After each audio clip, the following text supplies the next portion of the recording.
തൽക്കാലം നമുക്ക് ഈ സ്പൂൺ വെച്ച് ഇത് ശരിക്ക് ഒന്ന് മിക്സ് ചെയ്യാം.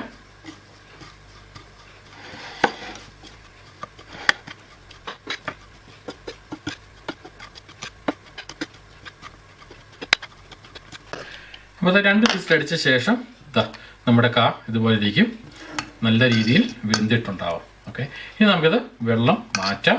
അപ്പോൾ ഞാൻ പാത്രത്തേക്ക് മാറ്റിയിട്ടുണ്ട്, നല്ല ചൂടുണ്ട്. അപ്പോൾ എന്തായാലും ഇതിങ്ങനെ ചെയ്ത ശേഷം നമുക്ക് ഈ ചൂട് പോകുന്നവരെ നിങ്ങൾക്കൊന്ന് വെയിറ്റ് ചെയ്യാം. ഇപ്പം ഞാനിങ്ങനെ കാണിക്കുന്നതെന്ന് മാത്രം. ഈസി ആയിട്ട് നമ്മുടെ ഈ ഒരു തൊലി നമുക്ക് എടുത്ത് കളയാവുന്നതാണ്. അങ്ങനെ ഇതെല്ലാത്തിൻ്റെയും തൊലി നമുക്കൊന്ന് കളയാം. കൈ കൊണ്ട് ജസ്റ്റ് ഒന്ന് തൊട്ടാൽ മാത്രം മതി, തൊലി ഈസി ആയിട്ട് നമുക്ക് കളഞ്ഞെടുക്കാം. ഞാൻ എല്ലാത്തിൻ്റെയും തൊലി ശരിക്ക് കളഞ്ഞിട്ടുണ്ട്. അപ്പോൾ ഇനി ഇത് വേണ്ടത് ജസ്റ്റ് ഒന്ന് സ്മാഷ് ചെയ്തെടുക്കാം. കുറച്ചെടുക്കാം. അതാ ഞാൻ ശരിക്ക് ഇത് സ്മാഷ് ചെയ്തിട്ടുണ്ട്. സാധാരണ നമ്മുടെ പൊട്ടാറ്റോ, അതായത് നമ്മുടെ ഉരുളക്കിഴങ്ങ്